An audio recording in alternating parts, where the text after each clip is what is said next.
Okay, thanks. I just want to start by saying, kind of emphasizing what a remarkable character Rosa Luxemburg was, just as an individual, as a person. And just to describe her a bit, she grew up in a racist dictatorship, the Russian Tsarist regime, but she was Polish, a national minority within that regime. She was Jewish, the group which received the brunt of the racism of the Tsarist state. She was a girl, of course, in a society that was very sexist, and she was disabled even after childhood illness. She had a limp. She was, and she was small. So, on all kinds of levels, she was a person who faced lots of obstacles, although from looking around her in the society that she lived in, she was very aware, I think, from a young age, that the obstacles she faced were not half as bad as the obstacles of masses of people in the Russian Empire, who were a lot poorer and less privileged than she was as a middle-class girl in Warsaw. But she looked around her at the society that she lived in. She recognized the oppression and the exploitation that people were facing. And she made a conscious decision by the age of 15 to get involved in revolutionary politics. And that wasn't an easy decision to make. That wasn't deciding to go take the easy route in life. Around the time that she was 15, some of the leaders of the main kind of revolutionary organization in Warsaw, where she lived, it was an organization called Proletariat, and several of the main leaders of that were hanged in the city centre, in the town square, precisely as a warning to other people not to get involved in political activism against the state. But that's precisely when she did that. In school, she organised around, questions like the right of Polish children to speak Polish, which they weren't allowed to do. Even in the playground, they had to speak Russian, and all kinds of issues. She was an activist through and through. By 18, she already had to go into exile because she was facing arrest by the Tsar's police, which was not a good idea. She fled to Zurich, where she met other political refugees and emigres from around Europe and from around the socialist movement. And she studied, as well as her own studies at the university around biology, natural biology. She also studied the works of Marx, Engels, other socialists in the political movement that had been developing in Europe, since Marx's time, really the 40 years earlier, 30 years earlier. And she won a name for herself in the socialist movement around Europe as a magnetic speaker, as someone who could win arguments, who had a sharp wit, who was a brilliant polemicist, someone who could get up in a conference and win it over. By the age of 23, she was the editor of the leading Polish revolutionary socialist newspaper, and was quite well known, really, but well known in what was considered maybe a bit of a backwater compared to where the heart of the socialist movement at that time was, which was Germany. So in 1898, age 27, she moved to Berlin because she wanted to be in the belly of the beast. She wanted to be where, the strongest, biggest socialist party was, the party that was founded by people who were comrades of Marx and Engels themselves. Engels had only died quite recently. But as soon as she got there, she took on the leaders of the SPD, the Social Democratic Party of Germany, which was the main organization, because she recognized immediately that they were kind of veering steadily away from the revolutionary project that they'd all been part of towards something entirely different. And she wanted, she didn't want to just go and join an organization and then be, a quiet member and get on with day-to-day business. She wanted to fight for the politics that as she understood it, from the tradition of Marx and socialism from below. That is a tradition of the self-emancipation of the working class, and of looking to the class struggle to be the key motor for change in society.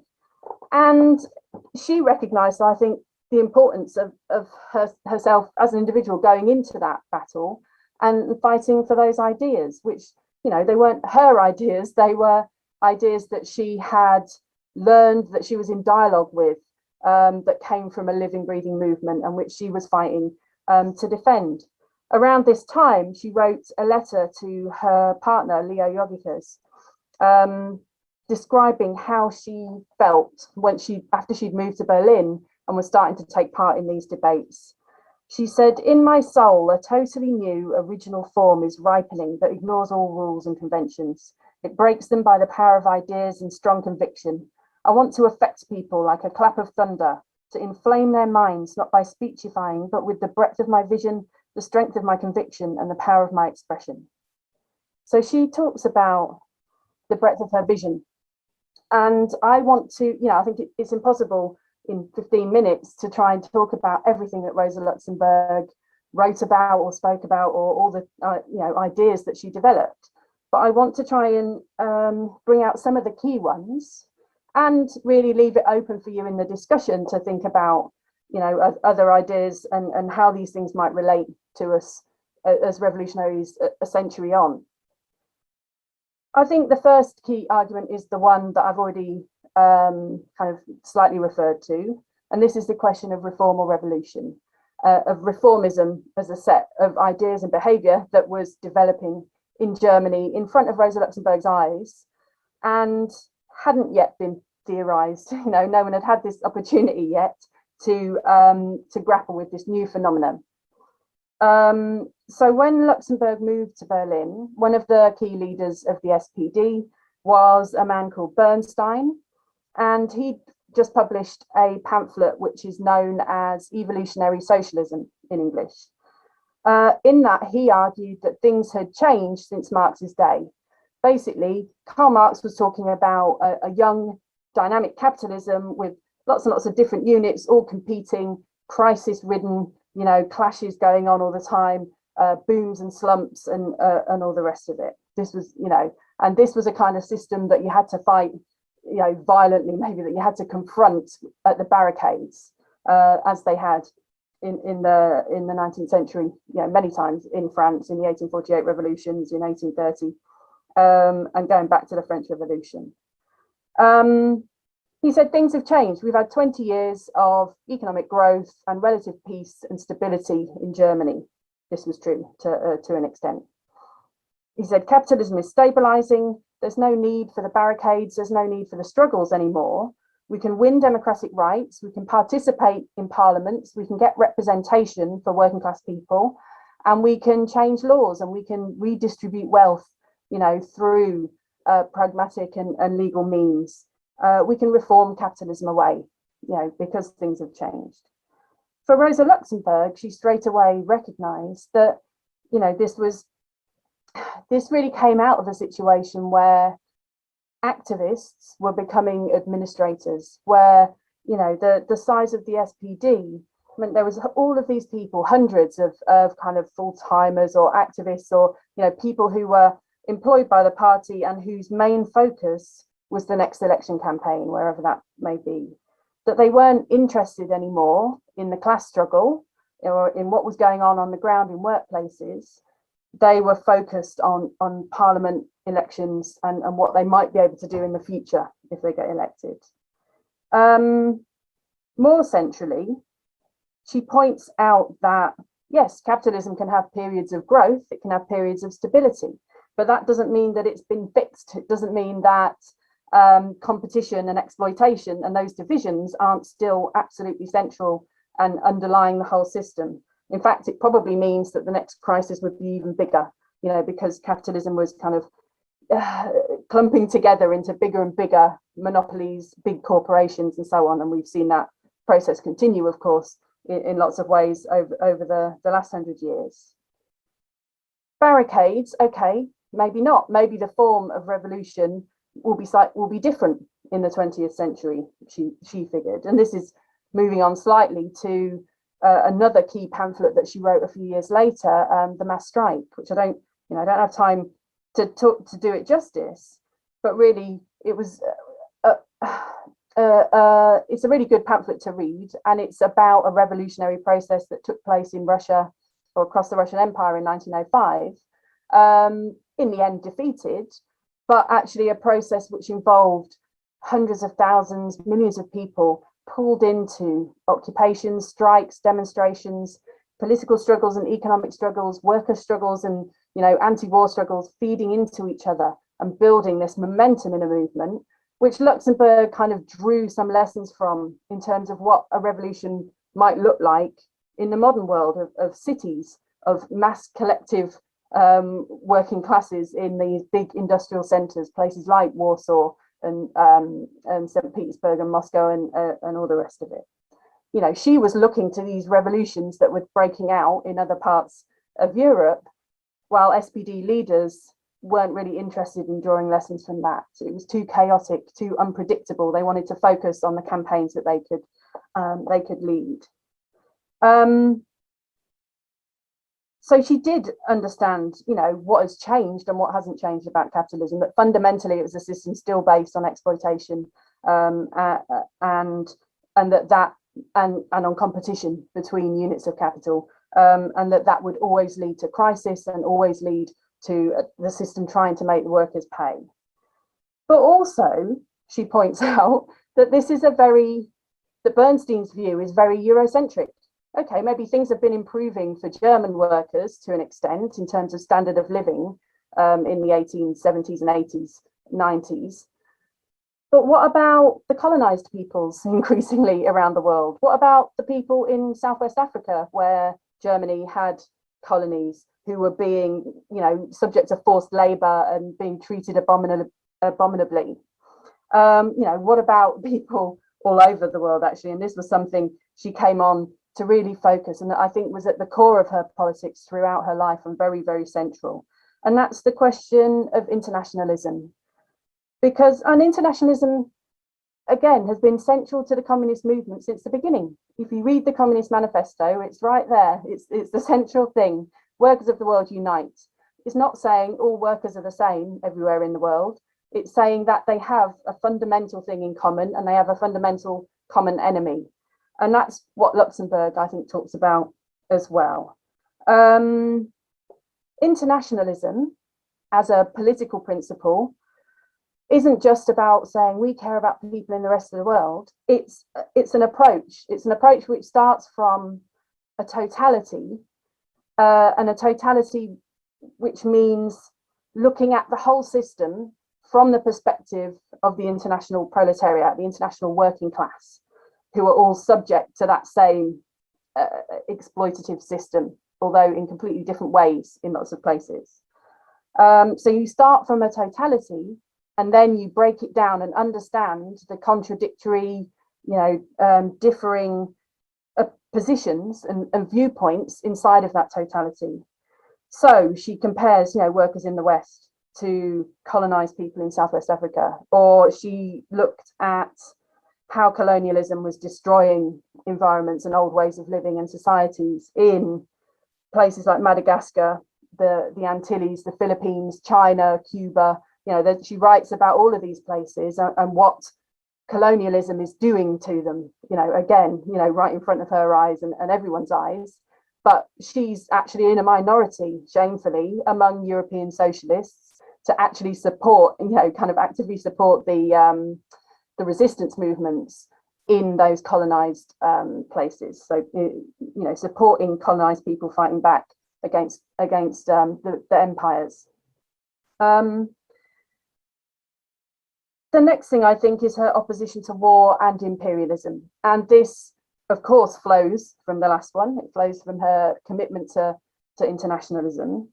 And it flows from her, absolute commitment to seeing workers and oppressed peoples wherever they are and whatever conditions they're in as our brothers and sisters, and not seeing any kind of like there's a German interest or there's a, British interest for British workers or whatever.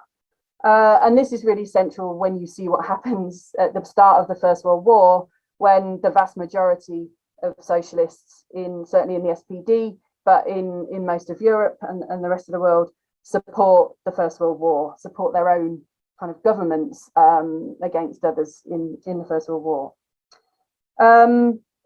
She was speaking out against the war early. You know, she was campaigning against it long before it started. And she was arrested in early 1914 because of a speech that she'd given in 1913, where she talked about the prospect of war approaching. Let me just find the right quote. So she says, she's doing a talk to soldiers, really, and she says, if they expect us to lift the weapons of murder against our French or other foreign brothers, let us tell them, no, we won't do it. Now, you know, she then got arrested for basically inciting soldiers to disobey the law, something like this. So she goes to court in 1914 and is charged with this. And again, just a little signal of the kind of person Rosa Luxemburg was. I think it's quite indicative. The prosecutor in the trial was demanding that she be locked up immediately, like not even allowed out of the courtroom at the end of the trial. And she insists on coming back on this guy. And she says, just a word on the outrageous attack made on me, an attack which recoils on its originator. The public prosecutor said, and I've noted his exact words, that he is asking for my immediate arrest because it would be incomprehensible if the accused did not take flight. In other words, he was saying, if I, the public prosecutor, had to serve a year in prison, then I would try to escape. Sir, I believe you. You would run away. A social democrat does not. He stands by his deeds and laughs at your punishments. And now sentence me. You know, so as it happens, they were too scared to sentence her at the time because she had so much support. In 1914, this is about 6 months before the war starts. It actually takes them another year before they lock her up in the spring of 1915, after the war has started, and they're relying on the kind of jingoism that has spread like a disease among the people of Europe, and there's enough support for the government and support for the war that they can get away with locking up Luxemburg. But in the meantime, she had been organising. It was a complete disaster, the start of the war, disaster just literally in terms of the number of people who were going to die as a result of it, but also a disaster for the socialist movement. The Second International, as it was called, the international organisation of socialist organisations, really collapsed. They'd all said they were against war before it happened, but once it started, they all were not prepared to stand up to the propaganda, the jingoism, the drive to war, and kind of all fell apart. Luxemburg organised with other individual socialist revolutionaries in the SPD in Germany. So people like Karl Liebknecht, Clara Zetkin, Franz Mehring, you know, and a handful of others. And they formed into a group which they called the Spartacus Bund, the Spartacus League, and after the slave revolt leader. And they put out propaganda, they did pamphlets, they tried to organise an anti-war movement. But in 1915, in the spring, she was imprisoned. And while she was in prison, she wrote one of her most famous works, which is known as the Junius pamphlet. This is because Junius was her pseudonym, because, of course, the pamphlet was smuggled out from the prison and had to be anonymous. And the Junius pamphlet is really worth reading. And in there, you will find some of the key statements that I think express Luxemburg's understanding. I mean, she describes in kind of very poetically the horror of the war, you know, as it was already progressing just after a few months. You know, she talks about how it kind of exposes capitalism, wading in blood, dripping in filth, you know, shamed and dishonored, and all of this. She talks about how it exposes the system as this is what it's really about underneath. You know, war is absolutely central to capitalism, just as an outgrowth of that competition, economic competition between states. But in it, she also puts a call for, for action, really. And she talks about how this is a difficult moment, but it's not a moment for socialists to get despondent and sit back. It's a moment to make a choice. Either or is the way she puts it. Either the triumph of imperialism and the destruction of all culture, and, as in ancient Rome, depopulation, desolation, degeneration, a vast cemetery, or the victory of socialism. That is the conscious struggle of the international proletariat against imperialism, against its methods, against war. This is the dilemma of world history, its inevitable choice, whose scales are trembling in the balance, awaiting the decision of the proletariat. And that, I think, is central to her politics throughout as well, because she is saying there is always a choice. We don't just sit back and analyze the situation and go, oh, look, this terrible thing is going to happen. For her, the idea of trying to understand the system and where it's going is to say, this is what could happen unless we do something about it, unless there is some kind of collective response which can push history in a different direction. And that's what she's calling for. Now, there's debates, because of course the problem for her at that time is that she's relatively isolated. There's a handful of them organizing. The anti-war movement grows as the war goes on, as you'd expect. It's really 1916 where things take a turn, and you start to see strikes in munitions factories, and hundreds of thousands of people coming out on demonstrations, and coming out to see Karl Liebknecht speak, and so on. But at this time, in fact, I think Lenin reviewed the pamphlet, not knowing who'd written it, but knowing it had come out of Germany, and said, that it was brilliant in all kinds of ways, but that it also sounded like a voice in the wilderness, and that's the kind of the tragedy of Rosa Luxemburg's life, which I'll come back to. I think the question, when she poses that either or, that socialism or barbarism, she's saying there needs to be a decision made. There needs to be a conscious intervention by organized working class forces in order to change the outcome of this situation. But that requires leadership, of course. And, Rosa Luxemburg was rightly scathing about the failures of the Second International and the leadership of the SPD, which was the major party inside the Second International. She says how, you read the Communist Manifesto and it calls out workers of the world unite, and they've rewritten that to workers of the world cut each other's throats. That's effectively what a lot of the left did in the First World War. They backed their own countries and agreed to sending off workers to kill each other. But the question is, what was there to replace the SPD? And it wasn't enough, really. Luxemburg's organization was too small and didn't have the roots and the kind of the trust of enough people to provide the kind of leadership that was required. Really, they weren't ready when the revolution came, and it did come. The revolution happened in Russia in 1917, but a few months later, in 1918, or a year later, the same thing happened in Germany. Sailors, soldiers, workers mutinied, walked away from the front, struck, occupied, demonstrated, and so on, and a kind of revolutionary situation began to explode.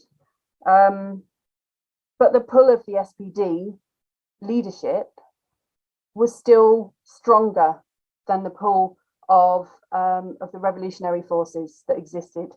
So this was the thing, I think, that Luxemburg and actually no one else had understood yet, was the hold of reformist ideas, the idea that we're going to have a revolution in order for us to get, the equivalent of a Labour government in, and then they'll be able to fix everything. And that's effectively what happened in 1918, 1919 in Germany.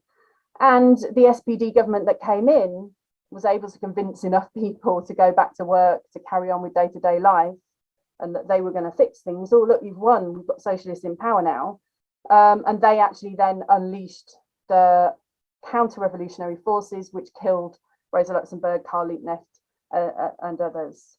But it's worth noting, even at that point, when it can seem like things were really bleak, how important Luxemburg was and how much that was recognised. She was such a magnetic speaker and such a brilliant leader that she'd even convinced, was convincing to some of the people who were involved in the Freikorps that were and the forces coming away from the First World War supporting the government, who should have been her enemies. There's a Captain Pabst, who was the person who made the command, really unofficially, to kill Luxemburg. He recalled later a regiment commander coming to see him, asking for permission to allow Rosa Luxemburg to address the troops. He said he'd heard a speech by Rosa Luxemburg, was infused by her, and regarded her to be a saint, a new messiah, with a tremendous sense of purpose.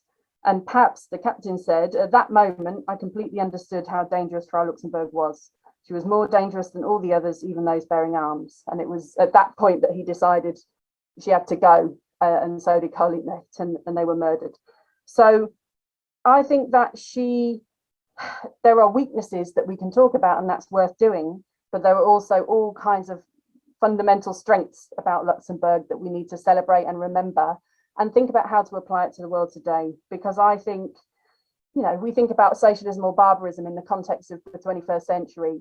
It's climate change, it's the impending crisis that we're really already in. The people who are the inheritors of that young Rosa Luxemburg, the teenager getting involved in politics, so the Greta Thunbergs, the kids on the climate strike, the young revolutionaries in Sudan, and so on. Those are the struggles that we fight to support and to connect together against the common enemy. Thank you. Okay. Yeah, I think on Sorab's question about council, trade unions, revolutionary parties, I think there's been some answers given to some of that. I think that absolutely Luxemburg saw trade unions and trade union activity as crucial.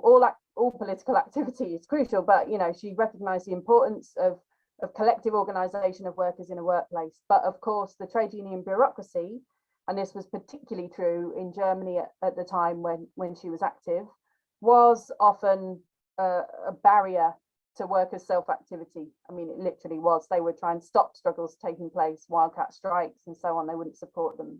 So she was constantly kind of battling, like she did with the leadership of the SPD, with the leadership of trade unions in Germany, over their role of their conservative, kind of with a small c, role in the class struggle, and really not giving support to strikes that suddenly appeared unexpectedly, and instead of organising around them, they'd be telling people to go through the proper motions before they start coming out on strike and so on.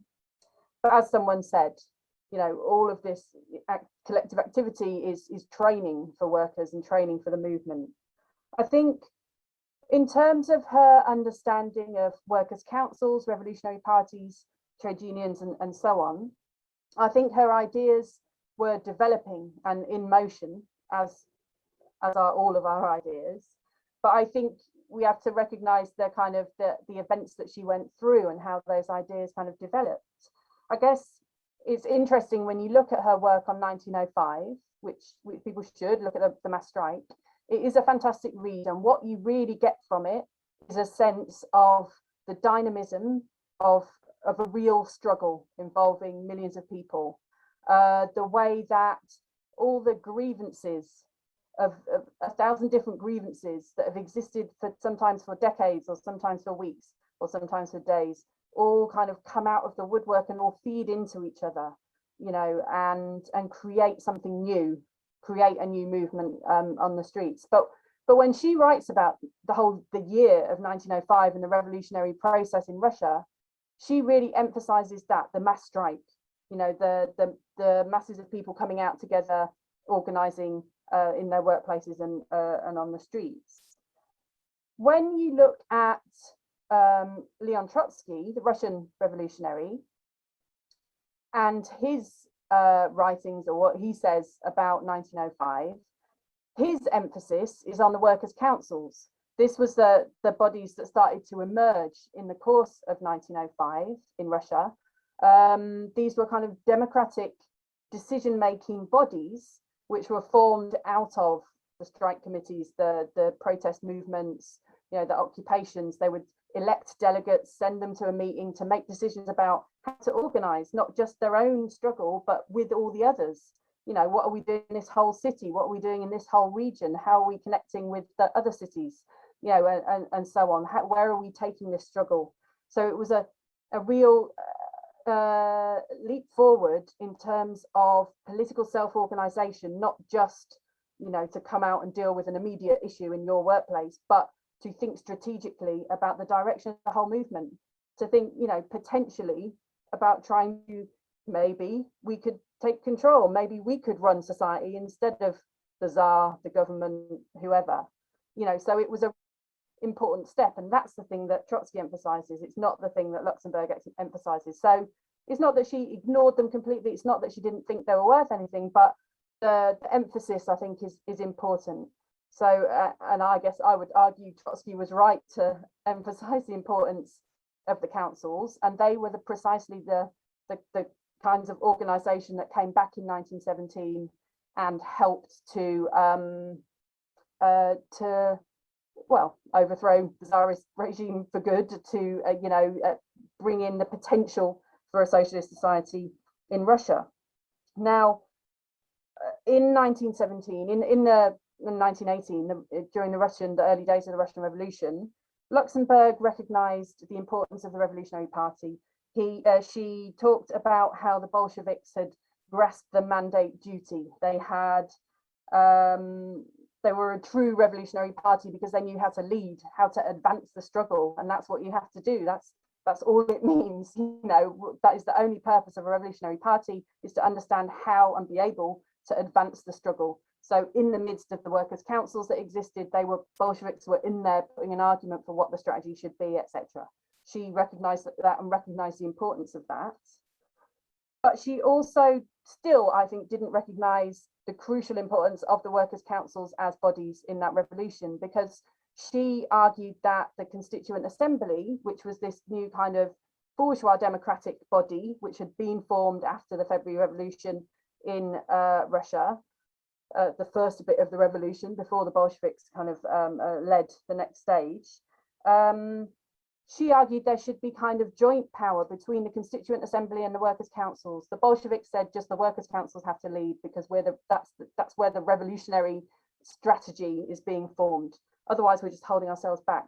So at that time, she argued against it. Funnily enough, a few months later, when she was in the middle of her own revolution, she recognized that forming a Constituent Assembly in Germany at that point would have just been a backward step. It would hold back the revolution. And she was like, so that, you know, so her opinion changed because of the activities that she was involved in and the process she was going through. She was developing and understanding and learning from the struggle. And I think that's what we all do all of the time.